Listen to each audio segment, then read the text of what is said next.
Daga waɗannan kalamai na shugaban ƙungiyar Gawun Lakman matashi Murtala Manca Gwagwarwa, mu je ga kalaman ɗan takara a jam'iyyar PRP mai wakiltar ƙaramar hukumar Nasarawa a zauren majalisar ƙasar nan yayin taron gamayyar ƙungiyoyi da jam'iyyu don mara masa baya, Honorable Ahmad Muhammad Sale da aka fi sani da Ahmad Kaka.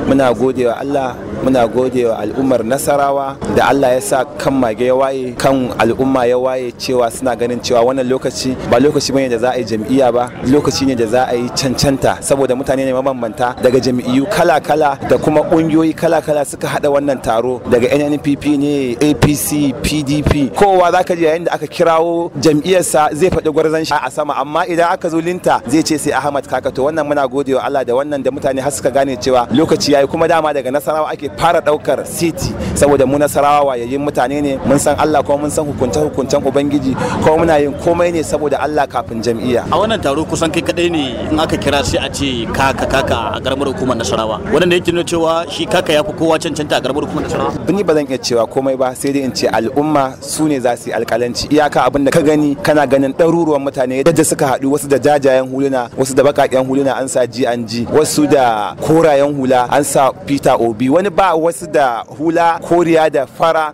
an sa Atiku, ba dan jam'iyyar da baka gani ba a nan wajen. So wannan abu ne da zamu ce muna gode wa Ubangiji, kuma muna ƙara gode wa mabambanta mutane masoya daga wuri daban-daban yadda suke yin hoɓɓasa wajen Allah ya sa mun kai ga gaci, kuma sun san cewa mun fito da kyakkyawan kuduri ne ganin mun ceto al'umma daga cikin halin da aka tsinci kai, saboda halin da aka tsinci kai ba Ubangiji ne ya sa. A takaice kaɗan, menene kudirin kaka in ya zama dan takara ko kuma ya ci zaɓe a gobe zaɓe? Idan Ubangiji ya bamu nasara, idan ka ce Kano, to Nasarawa ita ce Kano. Allah ya albarkace mu da duk wani abu da yake albarkata al'umma da shi. Idan Allah ya bamu dama, wallahi sai na sa farin ciki a fuskokin duk al'ummar Nasarawa, ban rage maka ko ɗaya ba, hatta wanda bai tafiyan nan ma sai ya more ta, either directly ko indirect. Sannan abin da zan gaya ma sako na gaba, idan Allah ya bamu dama 2027, wallahi Aminu ba zan fito in yi campaign ba, aikin da na yi shi zai min campaign, ba sai na zo na nema al'umma cewa su zaɓe ni ba, cikin hukuncin Ubangiji. Daga waɗannan kalamai ɗan takara a jam'iyyar PRP mai neman al'ummar karamar hukumar Nasarawa su sale masa wakilcin su a zauren majalisar ƙasar nan, Honorable Ahmad Muhammad Sale da aka fi sani da Ahmad Kaka,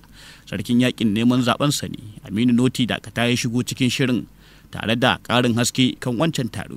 Kusan ban taba ganin ma irin wannan taron a karamar hukumar Nasarawa ba, a ce yau jam'iyyun Najeriya sun haɗu, PDP, APC, NNPP, PRP, matasa kungiyoyi sun haɗu sun haɗa taro saboda ɗan takara guda ɗaya, suka sawa taron suna wake da shinkafa. Amma misali wannan da yake tabbatarwa za su mara wa shi Honorable Ahmad Kaka